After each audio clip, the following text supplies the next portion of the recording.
Collaborative Strategic Reading, a Reading Comprehension Framework. Collaborative Strategic Reading is a reading comprehension framework crafted from the principles of reciprocal teaching and cooperative learning. Reciprocal teaching was developed to aid students having difficulty with reading comprehension, while cooperative learning techniques aid students in group participation. Collaborative strategic reading guides students through before, during, and after reading comprehension strategies while collaboratively working with peers.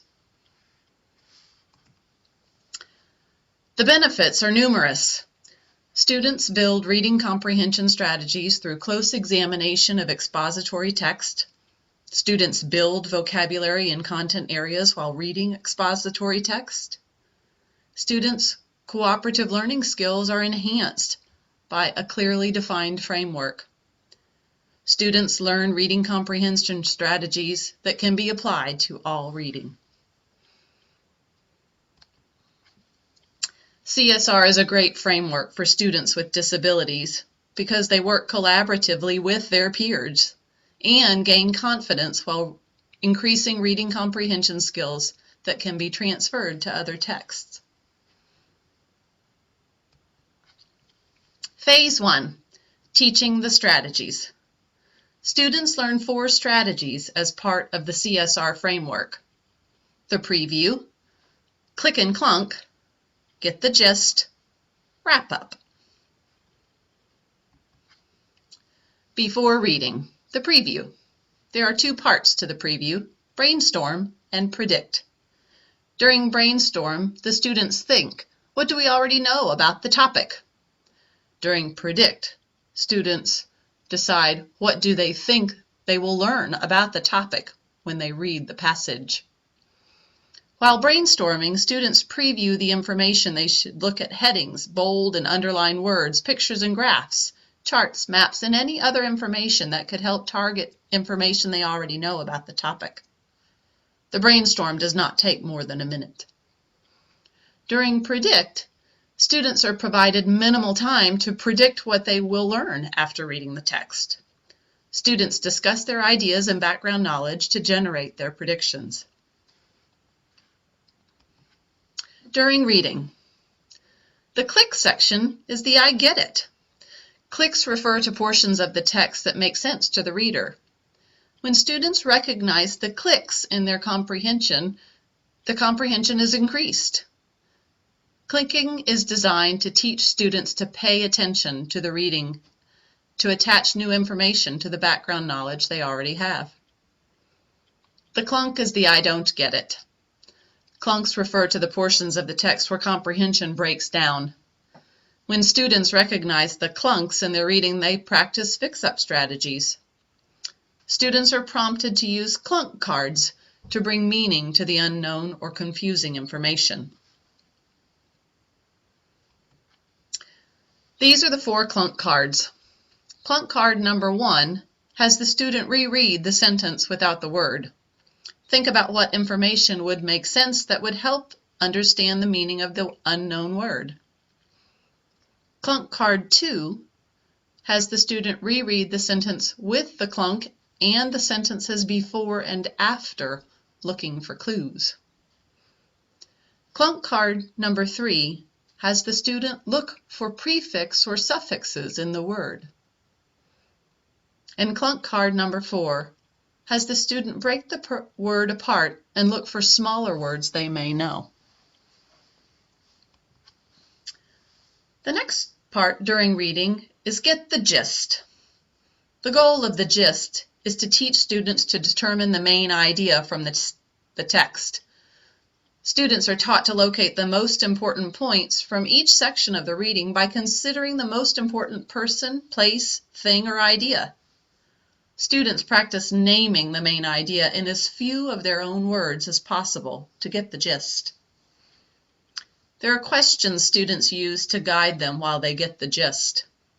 What is the most important person, place, or thing, or idea in each paragraph? Why are each of these things the most important parts of the paragraph? And how will you share what you believe to be the most important parts with other people in your group?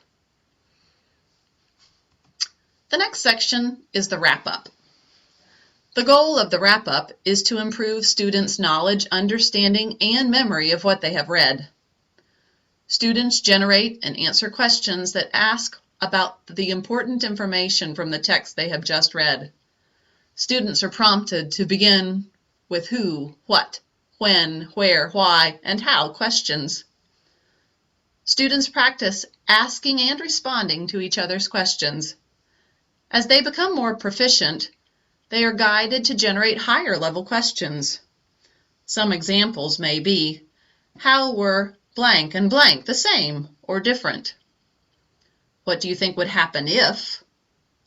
What do you think caused something to happen? What other solution can you think of for the problem? And what are the strengths and weaknesses? Phase 2 is the cooperative learning group roles. Students develop proficiency of the reading comprehension strategies first through many teacher-led activities.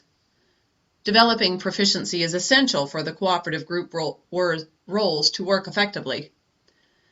Teachers may spend considerable time practicing these skills with the students before these roles are used. Students are assigned meaningful tasks while working in their groups. The roles rotate on a regular basis so students can experience and become proficient in a variety of roles.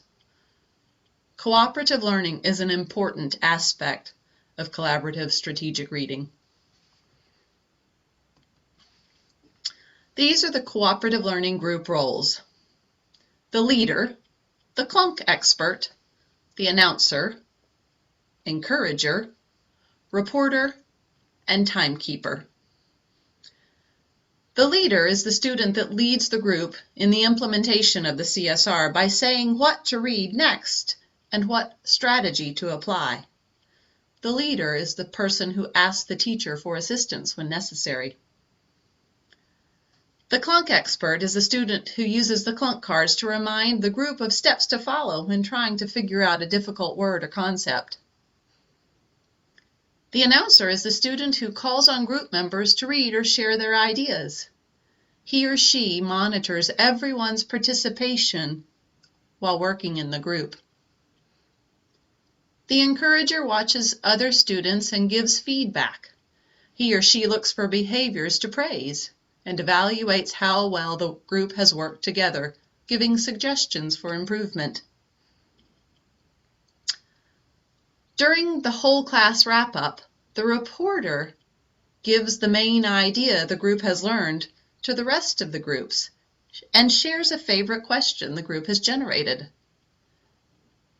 The timekeeper is responsible for monitoring how well the CSR portions are working, letting other group members know when they need to move on.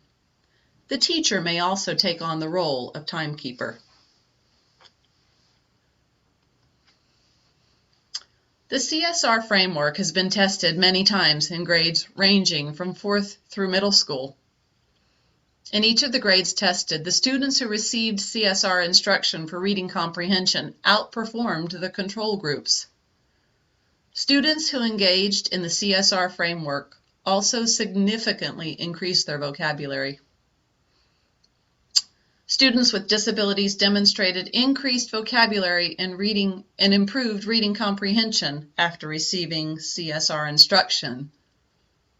And additionally, students benefit from working in groups. The cooperative learning and reading comprehension skills acquired through repeated practice of CSR can be transferred to any content area, making this a beneficial practice for students with disabilities.